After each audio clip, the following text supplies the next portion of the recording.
Hi, I'm Karen Stanley from Stanley and Partners Letting Agents.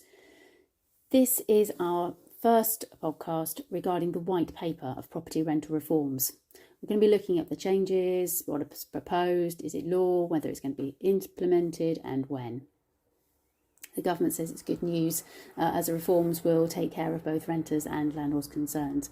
We'll deep dive into it and have a look and see. On Thursday, the 16th of June 2022, the long-awaited Renters Reform Bill took a step forward with the release of the White Paper, published by the government. This has been talked about since 2019, with leaks by the government testing the waters to see how the public would react. Most of the proposals detailed today offer few surprises. I cannot reiterate enough that this is a proposal, or an advert if you will. It can take years to become law as it is debated through Parliament and before it is implemented. We are told that the government want to present the bill to Parliament this session, but due to the readings and subsequent discussions, it could take years to become law. The government have already noted in the White Paper that it will take at least a year and a half just to deal with the implementation of the Act once it becomes law. Remember, all landlords want to keep good tenants who are looking after the property and paying the rent in full and on time. 98% of our tenants give their landlords notice of their intention to leave, not the other way around. Compliant landlords with specialist letting agents have nothing to fear about this white paper. It basically enshrines the procedures and rules that the majority of reputable landlords and professional letting agents already follow. Over the next couple of posts, depending on how long it takes for me to talk it all through, we'll be looking at doing a deep dive into the white paper proposals for the reform of the rented sector and what it can mean to landlords. We'll be looking at the abolition of Section 21, no fault notice for possession, mediation services, periodic written tenancies, rent increase, digital property portal, blanket bans, pets, a single ombudsman, decent home standard and rent repayment orders, and then the conclusion and the likely implementation date.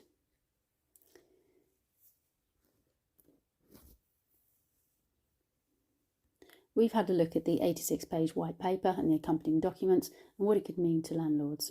We emphasise that this is a discussion paper and not currently law. The lettings industry bodies are already campaigning for amendments as we write. The proposals. Number 1. Abolition of Section 21, no fault evictions. Section 21, notice for possession by landlords, will be abolished. This is the so-called no fault eviction, which at present means that the landlord does not have to give a reason for requiring possession. The 2 months' notice is given after the end of the fixed term, and should the tenant not leave at the end of the notice period, the judge has no discretion but to order possession. The government have been long under the impression that landlords go around using this ground to force tenants out without justifiable cause.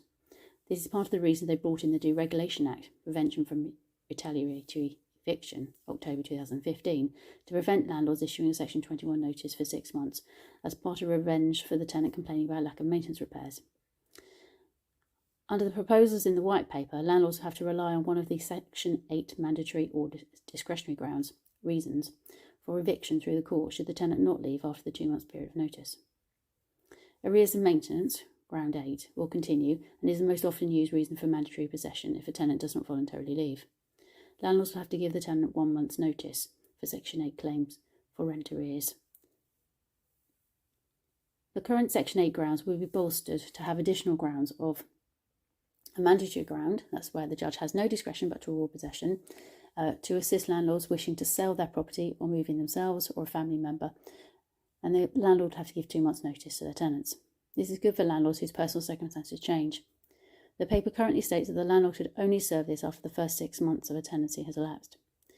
Both landlords and tenants will have to give the same amount of 2 months' notice for the tenancy to end, thereby creating a suggested more level playing ground for landlords who can only receive 1 month's notice at present to find new tenants, and will therefore have more time and less void periods when advertising for alternative tenants.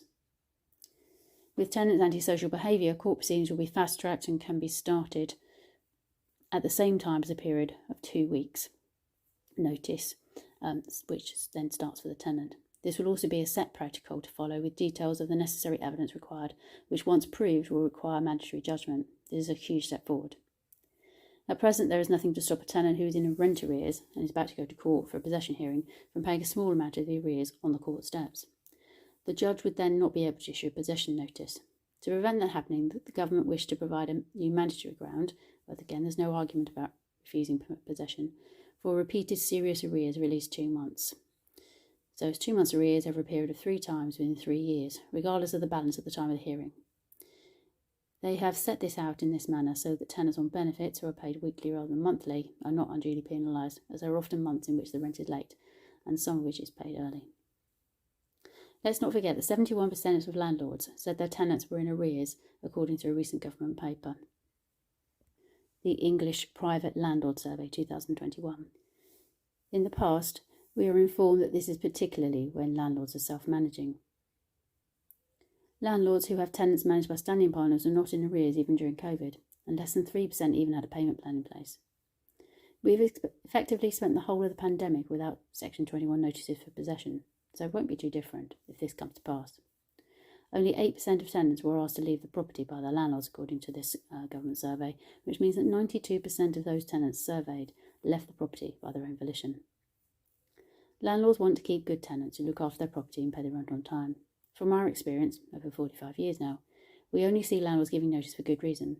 The same reasons are bound to continue, and 99.9% of the time our tenants leave voluntarily after the end of the period of notice, without any need for a landlord to take action through the courts. Tenants' focus groups need to be careful what they're wishing for. The unintended consequences of landlords serving Section 8 notice for rent arrears instead of the quicker Section 21 notice, and having to pursue them through the courts of possession. Tenants will end up with county court judgments registered against them. This will then ruin their credit score, and the consequence is that when they apply for a private landlord with their CCJ, will show up on their credit rating, and if they apply to the council for a home, they'll be considered to be intentionally homeless. Either way, their prospects of finding accommodation will be very difficult and a far worse situation than they're currently in if being served the Section 21 notice. Negotiation by a letting agent between the parties can gain agreement without entrenched views taking hold.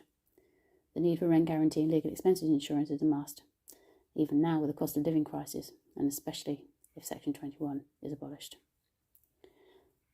It's taken me a lot longer to read this than I was expecting, so and to discuss this with you. So there will be definitely a part 2. And in the next part, we'll be looking at mediation services. Thank you.